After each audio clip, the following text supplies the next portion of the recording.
Hi, everyone. My name is Julia Farina. I'm the VP of Marketing at Wipster. And Wipster is a platform for creative video editors, agencies, and marketing pros to do more video and really scale up their video efforts.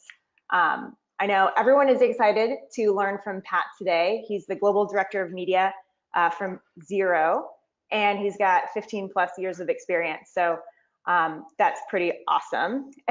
Before I let him kind of take it away, we wanted to get a little bit more context on where you guys are at with your video marketing strategy.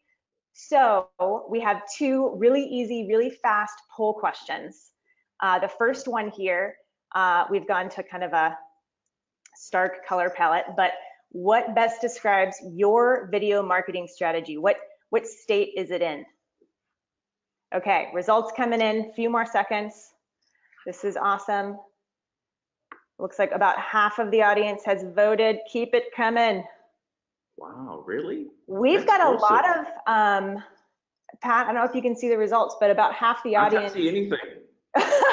Half the audience is kind of in the ad hoc sporadic mode when it comes to video strategy. Look at that. Okay, so I'm going to be your unfavorite person today. This is great. This is really helpful. Oh my gosh, 22%, pretty good. Time to step it up. Love it. Okay, next question. This one will be really fast, and then I promise we'll get started with the webinar. Oh yeah, this will be really quick. How many videos are you producing per year? Just kind of ballpark it. 0 to 10, 11 to 50, 50 to 100, over 100. Over 100. Few more seconds. Okay, I think we can close it. What was the answers? I can't see anything. All I can see is our green screen.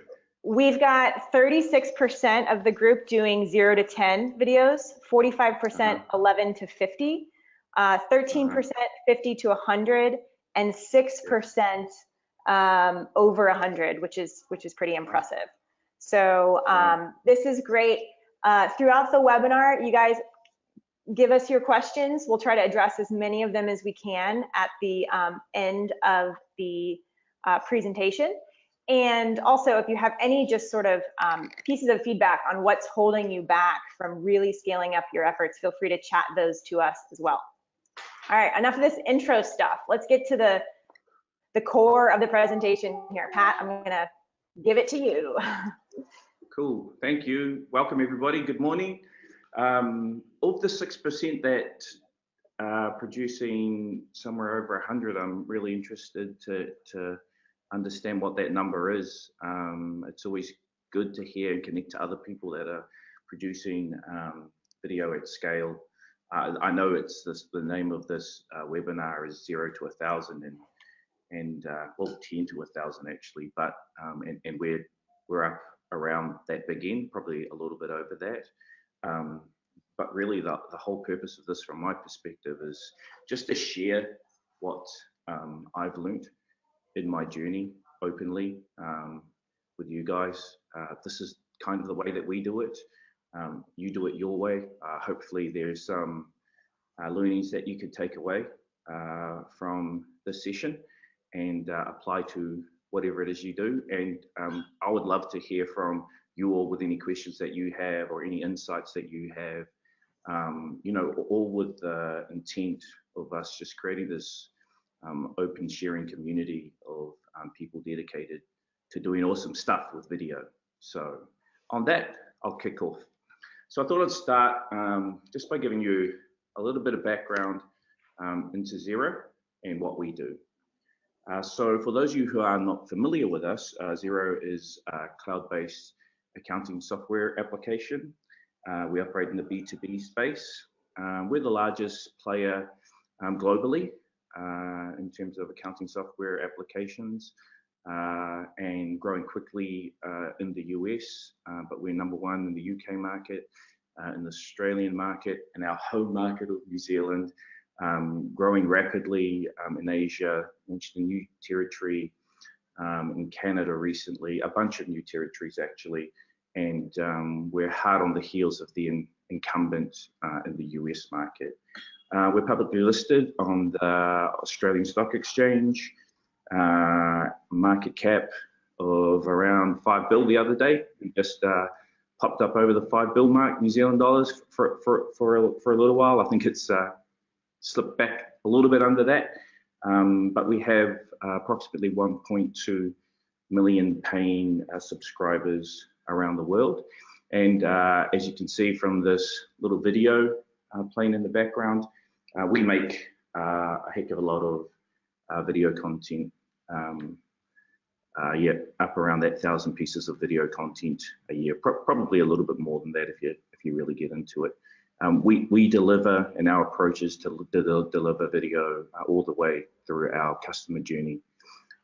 So from marketing activity all the way through the onboarding process, education of our customers, right into customer lifecycle and delivering added value in addition to the benefits that our small business platform offers to our subscribers. So what you see here is just a few clips from some of the content at various stages in our customer journey that we've produced, that we punch out yeah, at a pretty rapid cadence and deliver all around the world. And yeah, I think that's important just for a bit of context, because 1,000 videos, over 1,000 videos sounds like a heck of a lot. It is a lot, but it's just to understand that we are also a global company operating around the world, and that does mean that regionalization of our content specific for that audience is a big part of what we do. But fundamentally, at the heart of it, the big question, our why around video, is because we believe that, you know, it is one of the most compelling ways to tell our stories, to deliver comms to our customers, to teach them about our products and services, to deliver value back to them in a way that they can clearly understand it. I mean, provide all those wonderful points of reference to point them in the right direction, how to use our product, our service, engage with our community. So that's a little bit about us, but to tell you the truth, it hasn't always been like that. What I'm going to show you now is the first video that I ever made for Xero. And this video I produced 9 years ago. So that's how long we've been doing video. This is 9 years old. I'm not playing the audio for a reason. It's terrible. We didn't do a great job of miking the talent up. But you know, this is just to give you an idea. This was the first video that I made for Xero. We've been doing it a long time. As you can see by that dongle going into the computer, this is pretty dated. Also, that gentleman I see has a nice vest on. So she's a little while ago. But we've been fundamentally committed to telling our stories in this manner for a very, very long time. So, you know, what I hope to bring in these next few slides and the next few moments is, you know, the learnings, and share the learnings and the experience. And hopefully for those of you that are in that ad hoc stage, just provide you with a bit of a framework. It won't be as comprehensive as I'd like it to be. If it was, we would be here for hours and days, but I'm happy to share my email address with anyone on this call. And if you want to tee up a chat later, you know, fly to Auckland in New Zealand for a coffee, look at that, that's so old. Then I'll be really happy to connect with you. I'm gonna get this off now because it's making me feel a little bit queasy. Right. Yeah, so and GoToWebinar has some limitations on the video too, but I think it's pretty cool to show where you started from, and then just remind everybody on the line that here we are learning about video from a business-to-business accounting software platform. So really, everyone can do this. Yeah, weird, eh? What world are we in right now? An accounting app is telling us about video. I know, it's so cool. It's so cool.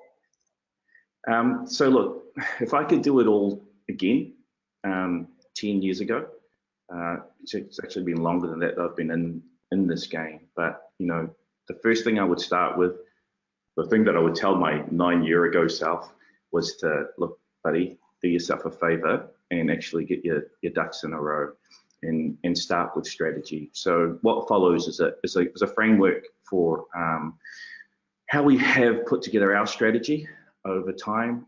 This is organic thing, right? It's changing every day. We're learning, we're taking things away, but hopefully this framework will give you a starter that you can then begin to deploy into your own business.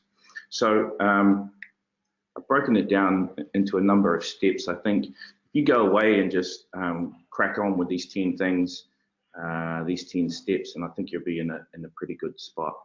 But the first thing I'd like to talk about is setting clear objectives, especially for those of you that are producing video in an ad hoc manner, and also for those of you that are looking to grow, your video efforts. Setting your objectives up front enables you to provide the type of frameworks, the type of metrics, the type of feedback that you're going to need to have the types of conversations that you're going to need to have to grow video inside of your business. And so the way I kind of look at it is you have your video objectives, and the reality is though that those video objectives are like a subset of your overall content objectives. Your content objectives market up to your ladder up to your marketing objectives, and then your marketing objectives ladder up to your business objectives.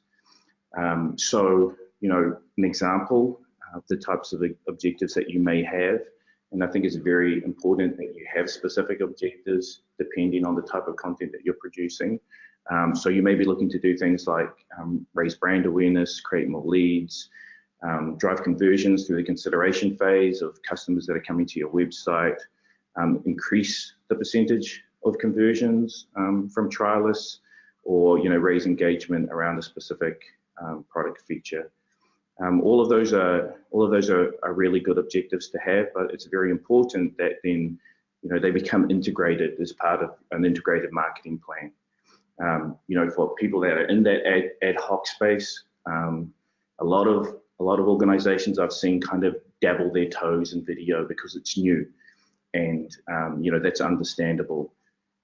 But as a result of that, and not having an integrated campaign approach and just integrating it fully into what you're doing inside of marketing, it becomes a bit of an outlier. So then you tend to assess the value, or try to assess the value of video in isolation, when its video's true value is when it's integrated into overall campaign.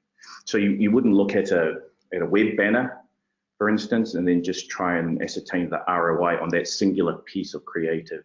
You would look at the money you spent, you would look at the channels that it went through, all of those things to ascertain your ROI.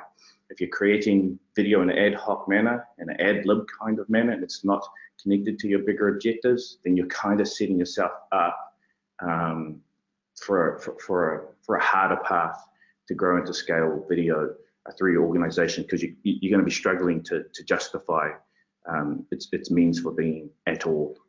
So that's the first thing about objectives. The second thing about objectives is having clear objectives will let you know who inside of the business you need to connect to. Your stakeholders, sponsors for your content. If you're inside of an agency, understanding the layout of your client's organization, where the influences are, where the relationships are that are influencing the decisions that have been made around video, is very important. So I think it's super important that you bring everybody on the journey.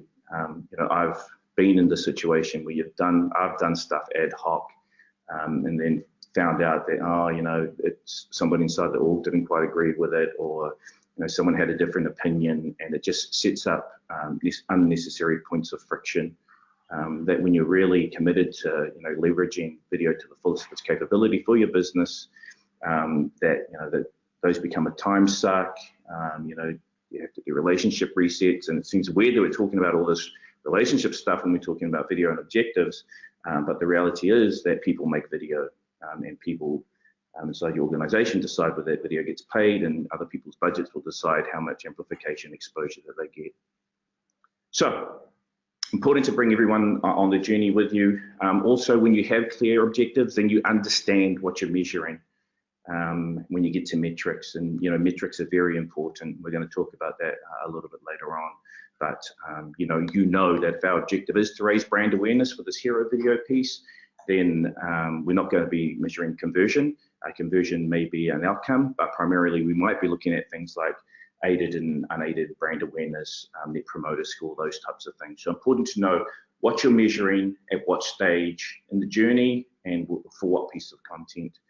And then if you get good at this, and probably some of you that are cracking the 100 video plus mark, a year, or is that a week or a month, I'm not sure, is that if you start doing this well, you're eventually going to become victims of your own success probably, and everybody from across the organization is going to come knocking to your door with a half-baked brief asking for a video for some presentation they're doing with some app on a webinar or something crazy like that, but like I did to my team for all the video content that I've stuffed in here. So, you know, when you get to that point in time, you've got limited resource, you need to be able to clearly prioritize projects. If you understand your objectives, then you know what you're going to say no to. And, you know, the art of saying no is a whole different thing altogether. But just understanding, you know, where you invest your time, your effort for maximum return on investment is really, really important. Yeah, I would say with a lot of the marketers that I've talked to, and even just my own experience, a lot of times for some reason with videos, we do forget about the objectives, and we'll just think, oh, we need to do a case study video, and then we don't really know what to do with it. And so I think this is really, really important for all of us to remember. It's just like any other marketing content. I probably early on in my career kind of prided myself for being a bit of a lone wolf in the video champion, but you know, a lesson that I've learned probably the hard way is that you know, you need to have video integrated into, you know, your marketing plans and ladder it up to business objectives. Otherwise, you just make it so much harder for yourself. So bring all those people with you, definitely. Yeah. And Pat, as you advance to the next slide, just want to let everyone know on the line, we will send copies of the slides. I know that the type might be a little bit small, so don't worry. We'll send you copies of everything. Sorry, it looks really big and shiny and awesome on my Retina display. I should have used impact font. Okay, cool. Here's the second thing, is to get a really clear view on the current state of play in your organization as it pertains to all content, your entire content landscape. So that means a couple of things. As part of that process, you know, a content audit is a really great thing to do. You understand the landscape, you understand the stakeholders, you understand the sponsors, you understand in every corner of the business what everybody is producing. And it's also really important at this point, just early on, and this is all the homework stuff, but it's just important to like bring things like your brand platform back to the heart of what you want to do inside of video. So revisit that. Just make sure that you're up to speed on the nuance of your brand and what it means and your values, and start thinking about how you're going to bring those things to life inside of the videos that you're going to create. So revisit your brand platform, even, you know, whack the executive summary into your overall video strategy plan, just so it's there as a North Star. You know, revisit your marketing strategy as well. See, there was a typo in here. I knew I needed to change it. It was just a grammar. I put a capital S on strategy. There it is. I couldn't find it, but anyway, I digress. So revisit your marketing strategy, understand all the key messages that are very current for your organization in the next sort of, you know, 3 to 12 months. If you have a sort of multi-channel business, as we do, we have our direct business where we market directly to small businesses, but we also have a partner channel where we market to and our accountants, and they're our one-to-many relationship. Understand the difference between the key messages in each of those channels, because that difference will greatly influence how you tailor your messaging as you go forward. And then the content landscape. I mean, I think it's really important to uncover every piece of content that's being created inside of your business, because odds are that you could probably do a better job of engagement if you had video content in there in some way, shape or form. As I said, we look at video content throughout the whole customer journey because we know it's a really incredibly effective way to engage people and keep them engaged throughout the journey. But so think about how you're using all content inside of outbound marketing, all content inside of inbound marketing, what you're doing inside of your onboarding process if your application like ours, as people begin to engage with your products for the first time in the online space. Think about how you're using content inside of marketing automation and your newsletters, all that type of stuff. Think about how you're using content inside of educational content, inside of PR comms, and really get a comprehensive layout of what you're producing everywhere and who owns it. Who are the stakeholders, who owns it, who's the person that's driving the content through the blog, what's their names, who are the other contributors inside of the space, because it's also going to help with your amplification strategy when you think about how you get more views, more eyeballs, more shareability and talkability around your content. Cool, moving right along. So your customer and their journey. I think if you're creative, you probably make content for yourself sometimes. I like making content for myself sometimes, but really, you know, if you're a brand, if you're a business, it's all about your customer. It's all about your customer and their journey. So, you know, as part of your homework, also really refocus on your client, refocus on the audience. This part is really easy to glean over. Some of you from larger organizations probably have persona reports and have a bunch of insights and have defined your audience, and they're sitting on some document gathering dust. Time to you know, whack the dust off of that document and really bring the customer back to the heart of what you're doing, because understanding that customer helps you to get the nuance of your storytelling right, of how you execute creative. So really, you know, get to a stage that as you move forward, that you can really empathize with your customer and how they segment and, you know, the peculiarities to them by channel as well. So for us, for small businesses and for accounting partners, two very, very different audiences. We need to understand and get to the heart of their why in both of those things. And so as much as you can do around that, and as much as you can bring that back to the center of all your content creation, you know, initial thoughts and planning, the more successful you would be, in my opinion, anyway. That's just what we found, and it took us a while to figure that out, to be honest. Which seems a weird thing to say, but you kind of get caught up in format sometimes and just doing things that you know, you have a best hunch on. But I think the thing is, as we move forward, is, you know, creativity and incredible messages and quality will stand out in the end in this time and place where we're getting to peak video right now. So having your customer at the heart of it, really getting into them, getting into their stories is going to help you create content that differentiates yourself from everybody else.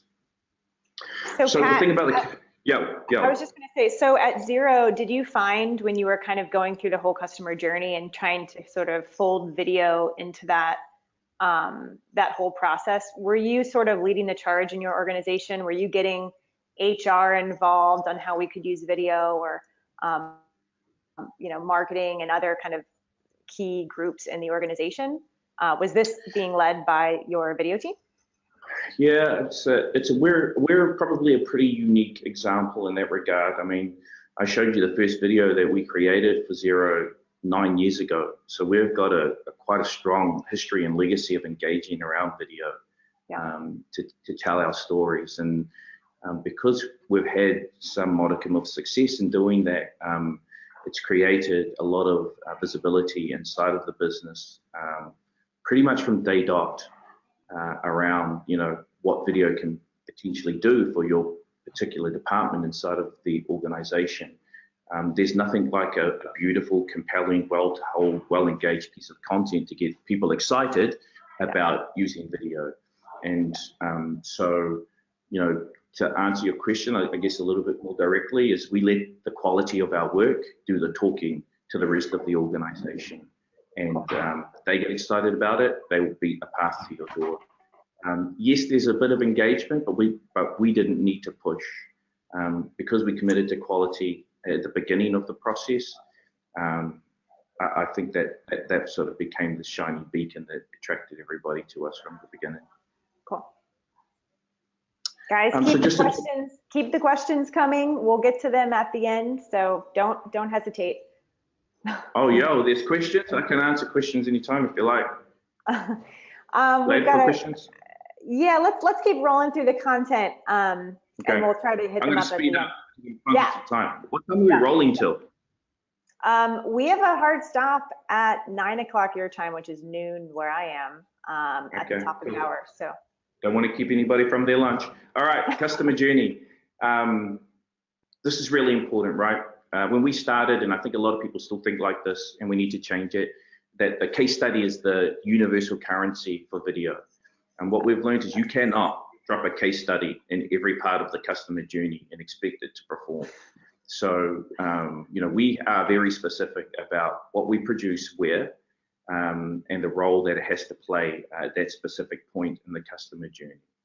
So you might see us producing hero videos related to brand and campaign stuff and inbound content.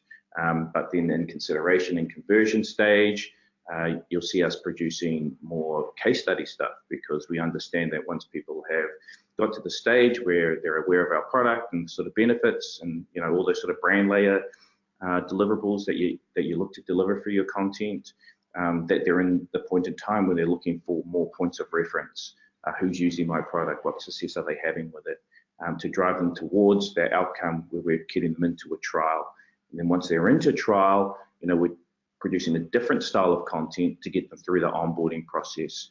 And we understand the key steps in our onboarding process to the extent that we can basically say, hey, if this person engages with this piece of content, which is the third piece of content about bank reconciliation during the onboarding process, then they have an 80% chance that they're going to go through and complete the onboarding process and then become a paying customer after trial. Education content is another different form of content that we produce at a different stage in the customer journey, because look, we want them to have an in-depth understanding of the product. So you'll see us go to really long format content here, 10, 15-minute sort of deep dive videos on the partner side of our business and content for our accounting partners. You'll see us produce content around becoming certified in the Xero product, monthly product updates, magazine style accounting shows specific to region. The content becomes very different. And then when you get into customer lifecycle, we look at how we add value to our customers by providing them access to insights and access to how-to content, not necessarily related to accounting, but related to either growing their accounting practice or how-tos around small business. So it's a very different case. It's very different content at each stage of the journey, from social ads and 30-second brand spots, right down to long format webinar content, educational content.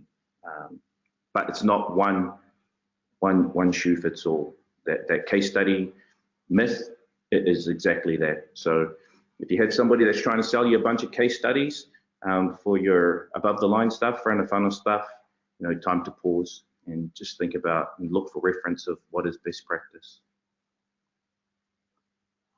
Cool. Rolling on. This is the exciting bit. You've done all the homework, now you get to talk about or think about making content. And there's a couple of things that we're really committed to in the content that we produce. Number one is high quality content, and number two is truly unique, truly ownable content. This is where the creative rubber hits the road, so to speak. But one thing I wanted to point out at this stage, and I've seen it a lot, people have made a lot of comments, and I probably will have some questions about it on this webinar, about this word high quality. There's a difference between high quality and production value. And I think people get the two twisted, they get them mixed up. A lot of people say high quality, yeah, but I got great results from shooting something on my phone. When I say high quality, I'm not talking about the production value You know, if you shot it on your phone, it's a little bit pixely, and I still got lots of views. That's not what I'm talking about when I talk about high quality video. What you're talking about is production value. When I talk about high quality, it's content that's based in understanding all the things that we've talked about to date, but also, you know, considers brand, considers data, considers empathetic storytelling, considers your product, and comes together to produce a piece of content that may be shot on a phone, or maybe shot on an ARRI Alexa or a film camera, but the substance of what you're talking about is high quality. So that's just the point that I wanted to make around that. And production value is completely different. You can have incredibly high quality content shot on a cell phone, and you can have equally as incredible high quality content produced on a film camera. It's not about the tools, and it's not about you know, the definition of the picture or the quality of the audio. All of those things don't add up to high quality. They add up to production value. So I just want to talk about real quickly how you can get to a place of one of the ways you can get to a place of creating content that's truly unique and truly ownable. I really believe that, as I said before, in this era of peak video, that you know, quality will out, in the immortal words of Walt Disney, I think it was, and that if you really want to stand out, then you know, you need to have a really unique proposition for your content. So when we think about creating content, often we think about brand content, we think about data-informed content, we think about, you know, how we empathize and tell our stories, and we think about how that all relates back to our product and service. The problem is that we tend to think about those things in a siloed manner, and not really think about how they all come together. So one of the valuable exercises that I've found has really worked for us in trying to find our unique place is really looking at, you know, what is the intersection of brand and of data and of product and of empathetic storytelling. And somewhere inside of that territory, somewhere inside of that space, is what I believe is where you can find your content sweet spot. You know, that place that is completely unique to your brand, but considers all of those things in a really integrated manner.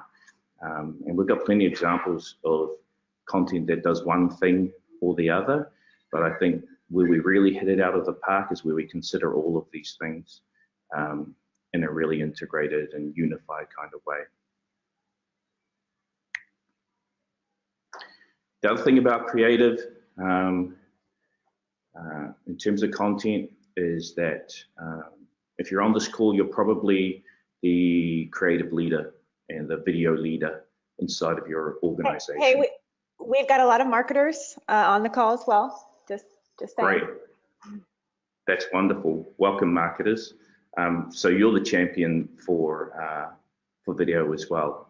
You know, point I want to make is that if you're looking to utilize video more extensively for your clients, for yourself, as a production company, whatever the case may be, and you're in that ad hoc stage, or you're in that stage where you know, you're trying to grow video capability inside of your business, understand that you are the champion, and you are the person that people will turn to.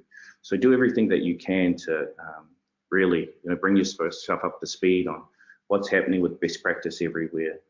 You know, draw references that you think will be really good to help you communicate to the rest of the business about the value of video. I mention creative all the time because I think it's also incumbent upon yourself to understand creative. You don't, I mean, marketers are creative. I love creative marketers. And it's not something that's exclusively the domain of creative people. What I say when I talk about being a video and creative champion is just having a real understanding of all the pieces of the puzzle that will bring together and come together to create that end piece of content. So be the person that stands up and champions video everywhere. Talk to as many people in that content landscape, the stakeholders and sponsors, as you can throughout the business. Let them know what you're up to. Find ways that you can really help them to solve very basic problems that they have, but that you know that video can smash for them really easily and that you can do quickly. If you can find those problems that other people are having inside of the business that you can solve in a really effective manner, you're going to find that those wins will create a lot of momentum for your video efforts inside of your business. Whether you're a marketer or a creative, what you need to understand is that the quality of your creative will differentiate yourself from everybody else. So even if you are somebody that's producing a bunch of case studies, really dig into your customer, really dig into that content sweet spot, really look to amp up the difference inside of what you believe is your unique proposition. Embrace experimentation. Look for opportunities to really push the boundaries of what you're doing inside of video, because there's so much video out there, and unless you have really, really deep pockets and you want to invest heavily inside of paid, you give yourself the best chance of setting yourself up for success if you really focus in on, how is this content going to be different? How can we really bring to life our brand? How can we really amplify that content sweet spot for ourselves? And the final part is that about creative here is that inside of Xero, we have a formal creative process inside of my team. There's about 27 odd people in my team right now around the world committed to creating video on a daily basis. We pride ourselves on being able to, on demand, think creatively and generate ideas for our stakeholders inside of the business, understanding all the stuff that I've talked about so far, about what makes us unique, but then on top of that, using our creative muscle to develop something that is completely unique and different from out of the market. I think there's fantastic tools out there. I know IDEO have some great creativity courses, great creative writing courses. I read a lot. Frog Design, I'm pretty open about what they've done inside of some of their design philosophy and their approach to creativity. And I think someone that I really admire is a lot of deliberate thinking tools that Dr. Edward de Bono has developed that just enable you to think creatively on demand and start generating ideas. And the more you exercise that muscle, the better ideas you have, the better content that comes out, and then potentially, the better the result.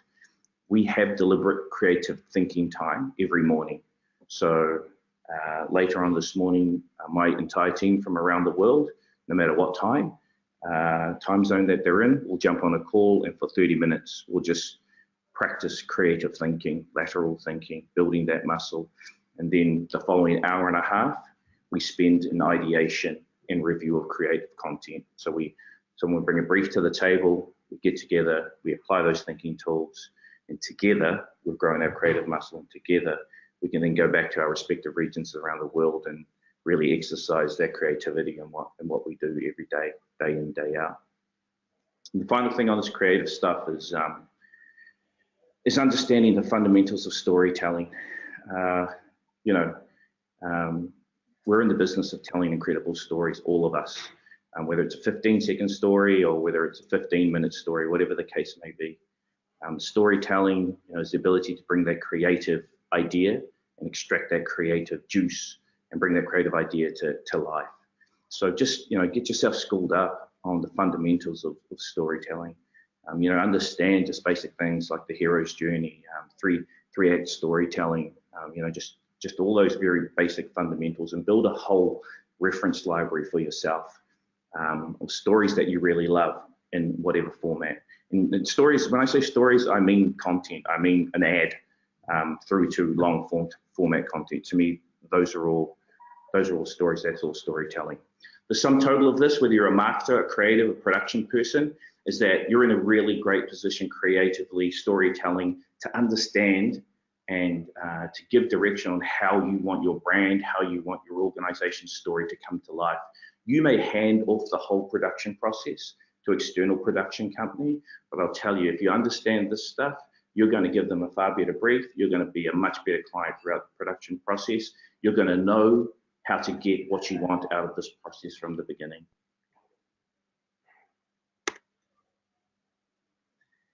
So moving on to production. Man, I'm doing a lot of talking. Are there any questions? I feel like I'm talking to myself. I can't see any pictures or anything. Doing great. We're going to try and do questions at the end, but we want to make sure that you cover the content, and we only have a few more minutes for that. So keep going, keep rolling. Damn, I'm going to speed up. Production, all right. Yeah. I've actually been in the business for 22 years. I started off as a best boy carrying lights into studios, learned how to point them, learned everything about the studio floor, went into studio production, then field production, then direction, then producing, then EPing. And I'm so lucky and fortunate that the internet was pretty much just coming into being and into its fullness as a commercial proposition back when I was a young production person. So I saw the possibilities for video way back then. And what I've learned across that time in terms of production process has put me in really good stead for the way that we do business here at Xero. This is my current belief about production. I think that your entire production approach right now should be set up around creating dynamic content.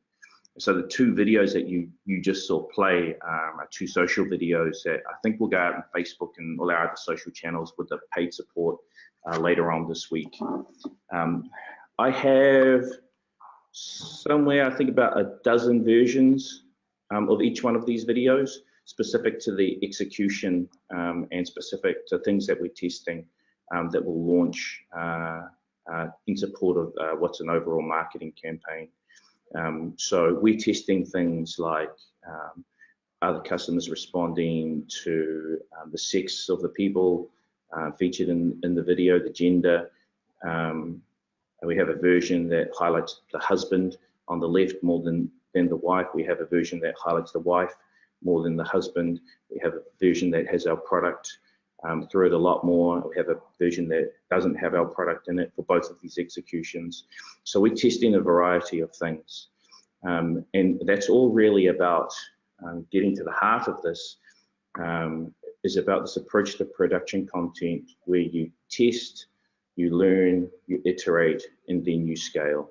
So I think one of the wonderful things about big global social platforms is that their targeting enables you to really get down to the detail of your target audience and down to niches, and to be able to test your content on those niches before you scale it and before you chuck a whole lot of paid activity behind it, to really hone that process, to really hone that content, so that when you do scale it and you roll out with a full-scale marketing campaign, that you're putting your very best foot forward, I think is critically important. So it's the testing of the content before you actually put it out to market. So test it at the micro, get it right, then scale it. Once you've scaled it, don't sit on your laurels. I think the next thing that you need to consider, as we can move to the next slide and I show you our production process, is setting yourself up to be responsive to the data that you're getting back as your campaigns are in market. So for marketers, maybe you are marketers on the call, maybe you have sort of a mid-campaign review where you look at performance of stuff and you might tweak something up, or you might not, or you might try a different piece of creative. What I believe is the best approach now is to actually be able to iterate on the creative that you have on market based on the data that you're getting back in. So this whole production process that I've outlined here is pretty much the model that we're moving entirely towards.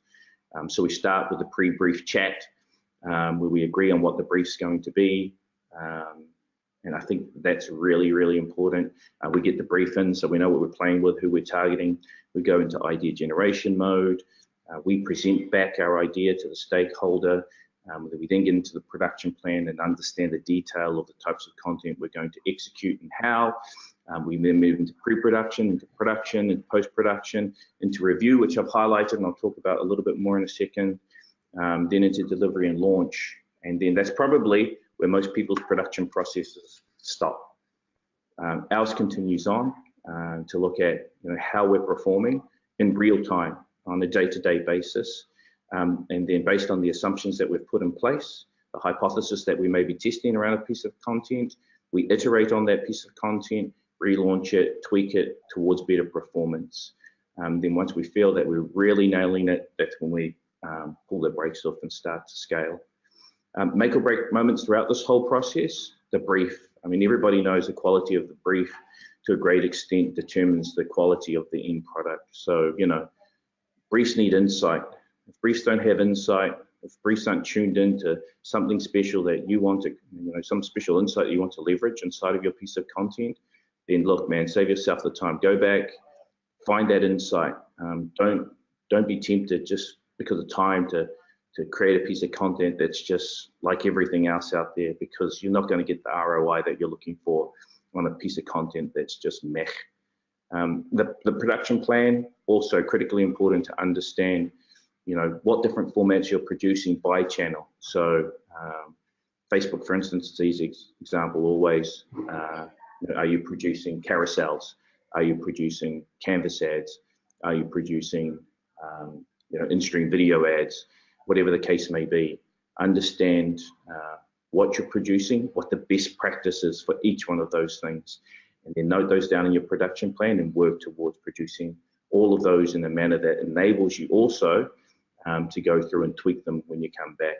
And then the final thing around review and iterate, feedback really helps a lot before launch. So, tweaking that content based on your assumptions to get that right, but then being able to launch and then re-review and then iterate on that content, I think is a big play. So like the thing that really excites me about platforms like Wipster is when you begin to think about them as, the system of record for video content.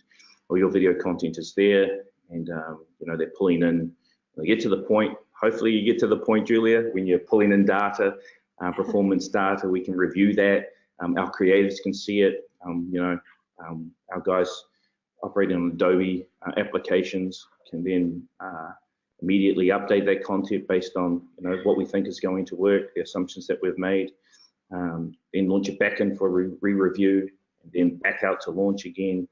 I think that's a process that is scary to me. It's scary for my competitors, and something that we're moving increasingly towards, because we're just optimizing performance, getting better bang for our buck, and producing better content that gets better cut through. Yeah. I've written a more complete breakdown of that production stuff on my LinkedIn. So if you want to get more insight into that, go and read that and drop me a note if you want to. 9 minutes, I'm nearly there. Amplification. So content amplification, aspire for virality, but paid is the reality. Set yourself up for success, but really challenge yourself to think about how you leverage earned and owned. We had a great example recently at Xero in Australia. We leveraged our data to create an insight report that resulted in a bunch of earned media. So, aspire to do those types of things, but understand that really paid is paid if you want to get exposure for your content, if you want to get that reach and then drive them through the funnel, that you're going to have to pay. And aspire for variety, but actually paid is the reality. And then so as you move into paid, just further to the point I've just made on the previous slide, utilize best practice, utilize best of breed, but then layer all that stuff that we've already talked about on top of it. Don't just spray and pay and pray. Allow yourself to be really purposeful about what you're executing in each channel. Even if it's one video, be deliberate about it, be purposeful about it, do it with intent. If it's one video, then odds are you've got a little bit of money to spend on amplification. You really want it to work. So it's more incumbent on you. You've got less room for error than anybody else probably on this call. If you're operating on a really tight budget, it's more incumbent on you to really dig into this part. Test as much as you can with what little you've got, and always think about driving your customer towards that next desired action. So you've paid, you've prayed, and hopefully you've got some views, you've got some engagement with your content. Look, this is just one really basic metric model that enables you to really think about how your content's performing. You have to layer back your level of investment in each one of these actions to get your own ROI on that. But as a very basic starter of of metrics measuring success and then calculating ROI, just 4 very basic things that you can begin to look at. Consumption, so that's views, shares, the leads generated, so that's people arriving to your destination, your landing page, wherever it is that you're driving to, your Instagram account, whatever it may be, and then sales, so conversion, whatever your conversion metric will be, and then layering that against your paid activity, against your owned activity, and against your earned activity. Really basic way to begin to understand that. What we do is take that basic data, and then we look at it throughout our sort of customer journey, and the content that we produced along the journey. So from kind of left to right, if you're looking at that brand layer content, so say we've got Xero videos in there that we're promoting around the world, then we're measuring aided, unaided brand awareness, net promoter score, those types of things. We understand that brand content is kind of like the tide that raises all boats, and it does have an effect. But primarily, we'll look at things like aided and unaided brand awareness when we're measuring this, as opposed to conversion. We know it affects conversion, but it's good to understand what it's doing specific to your objectives at each stage. As we move through the funnel, and hey Pat, maybe look at things I'm just like, gonna. Hey Pat, I'm just gonna tell you, because I don't know if you see this, but it looks like your computer's gonna shut down unless you plug into power ASAP. Oh, really? Okay. Wait. Yeah, so you might want to grab a power cord. And guys on the line, there's tons of awesome questions coming in. I wanted to let you guys know, and I'll kind of remind you at the end of this webinar, on the Wipster YouTube channel, we're going to be creating a new iteration of our daily work in progress playlist. And it'll basically be covering these topics, your exact questions that we don't get to today. And we're going to kind of be building the series, 5-minute episodes. I don't know what's going on over there. 5-minute episodes around the intersection of marketing and creative video making. So we'll have a video person and a marketer coming together to kind of explore all of this. So if we don't get to your questions today, we will literally cover them as topics in the Daily Whip on the Wipster YouTube channel. And we might even get Pat to come on the show as well. Okay, Pat. Are you plugged in? Are you ready? Am I plugged in? I think I'm plugged in. I think, yeah, you're good. Cool. So social, social content. It might be a campaign. It's the second stage there. So we're looking at reach, we're looking at views, we're looking at shares, we're looking at leads. When we get in consideration mode on .com, it would be a case study piece of content, and we're looking at the role that plays in conversion to trial. So what's the next action after they've watch the piece of video content. And then as we get further down the track and we look at onboarding and education, we're thinking of, about things like completing a certification, completing onboarding. So very specific metrics that we're measuring at each stage of the journey. And, giving people confidence at each stage of the journey is really important for your stakeholders, then to understand why they should invest more in your content efforts. I think I'm going to get through my slides. This is good. This is a model for community management. If you've done a great job with your content, you've got amplification, it's performing well, then you're going to end up with a community, which would be nice. This is a community model, a community sort of nurturing development model developed by the Community Roundtable guys. And basically, it talks about how your community changes from being something that's really hierarchical in stage one and moves to this kind of model where everybody's really networked and integrated and part of the process. And then it looks at those stages of development against different types of actions and functions. And so what I found really valuable about this model is that as I've tried to dig into our customer more and try to understand how they're interacting with our content, what I've learned is that I can actually use this as a basis for understanding in specific segments how people are going to react to specific actions that we'd like them to take with content. So say for instance, there's no way that I would ask a particular segment of our audience to engage in a user-generated content campaign when I know that from a content perspective and a programming perspective that they're probably just there to look at our content and to glean information or education, and not really at the stage where they're sort of more networked and we have our integrated content strategies and people are rapidly producing UGC content. So example of that is that our accountants and bookkeepers channel, our bookkeepers segment of our partner audience are massively engaged. And so they're creating a lot of content. And we have specific communities for them to participate in, and we have specific content that we plug into them, as opposed to some of the more traditional, I guess, professional services companies who are more in that sort of stage 1, stage 2 hierarchical kind of emerging type community stage, where we're just trying to provide them with the hard facts and the hard data, and we focus our content accordingly. So anybody that knows that model. Hey Pat, yeah. we're at the 2-minute mark, so if you want to just kind of briefly run through the rest of the slides, that would be awesome. Just want to give you a heads up because I know people might have to jump off at the top of the hour. Okay, that's cool. I'll just keep going. This is our stack. This is what it looks like for us. If you don't integrate, if platforms don't integrate into each other, then we don't use them. So our creative tools are based on Adobe. Adobe integrates into Wipster. Wipster integrates into Brightcove. Brightcove integrates into Xero, Salesforce, Service Cloud. The performance data that we get through our own channels through Brightcove is passed on to our sales team. We know what content particular leads are engaging with inside of the sales funnel, and it goes all the way through to Service Cloud, which is our CX support function. And those guys can see the content that people have engaged with in the context of the problem that they're trying to solve for them.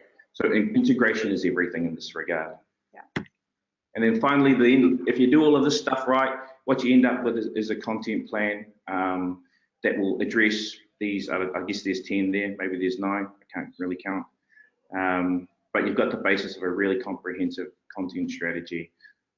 You're ready to start creating video content with intent.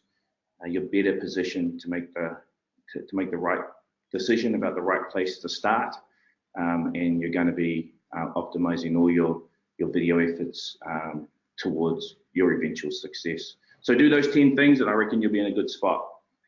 Don't, and yeah, all good too. But please, thanks for your time, guys. And if you want to share or whatever, hit me up on my email, pat.macfie@xero.com. Yeah, thanks for everyone's time. Yeah, this was awesome, Pat. And the 10 sort of slides here gave everyone like a really good blueprint for how to start. Like I said, any specific questions geared towards Pat, we'll figure out a way to reach out to you guys afterwards and address those. And like I said, if you want to continue the conversation with us, we'll be answering these questions in the form of episodic 5-minute videos on the Wipster YouTube channel on our daily. Hey, Julia, what happens? Does the broadcast just end, or? I think we have to end it. We could hang out with everybody all day, which would be fun, but I think people have to drop off and like do other things. Well, if there's any questions that we want to answer while I'm here, I've got 5 minutes. I can still answer questions if people stay on. I don't know. The numbers are dropping, but. Yep. So we had a lot of questions around some of the resources around videos for Xero. Like a lot of questions came in around like, how do you determine your budget? How many people do you have on your team? And so forth. Yeah, so depends on what we're producing in terms of budget. So, you know, it could be anything from hundreds of thousands of dollars to, you know, next to nothing, pull out a phone, record something. It really depends on the purpose and the intent behind that piece of content. But, you know, we're ready to pay to do really high quality stuff, but we also understand that, you know, stuff on a cell phone can be just as good. So it just really depends. Our budgets, of course, we're an internal team. So, you know, most of what we do is based around the hours that we've allocated to support the different departments inside of our business. And so we just manage our time. There's just a fixed amount of time every day, and we have, you know, 27 odd people on the team around the world. So we really flex in response to the demand and understand our priorities, and therefore, you know, work accordingly. Awesome. A couple other questions around Xero videos. You referenced Xero videos, and a couple people out there are kind of curious what those mean exactly, and how Xero produces Xero videos and what that means. So a Xero video is probably another name for a brand piece, a brand video, something that speaks, you know, more to our values and our vision. then specifically to the features of our product. So we have some brand work going on in different places around the world, about to launch a new brand campaign in Australia. And that will speak a lot to a vision of what we stand for, as distinct to, you know, a campaign that may be trying to get people to engage with our invoicing or expenses tool. That was the first part of the question. What was the second part? It was mostly around, yeah, just what hero video means. So it sounds like you kind of, I think that's it, yeah. Yeah, cool. Couple of questions around scaling and workflow, and how, like, as you scale to doing more videos, what types of tools are kind of mission critical in that process, yeah, from a workflow perspective? Tools. Yeah, integrated tools. I can't, you know, recommend more highly integrated tools. If your applications don't integrate into each other, you're setting yourself up to do a lot of manual stuff, right? So the Adobe Creative Suite is fantastic because it plugs straight into Wipster, which means my guys sitting at their desks, editing or doing motion graphics, whatever the case may be, can push straight to Wipster for review. Tag everybody that they want involved with that process, take the feedback while they're still in their app, iterate on the product, iterate on the piece of content, get it back, get it out for testing, take a look at the data, iterate again, launch the content, get the performance data, get that performance data back into a place where everybody can see it, surface that performance data, we'll iterate on again, get it better, somebody converts to a sale as a result of that, we see the content they've engaged with on our .com platform, we pass that content onto our that data onto our salespeople, onto our CX people, and then we're serving them more video content throughout that process to solve their problems, to drive them through. But don't, like, look really carefully at the applications that you're engaging with and make sure that they integrate into the other applications in your workflow. Otherwise, you just end up with this wicked stack of disparate stuff that doesn't really talk to each other, and it's really dumb. Awesome.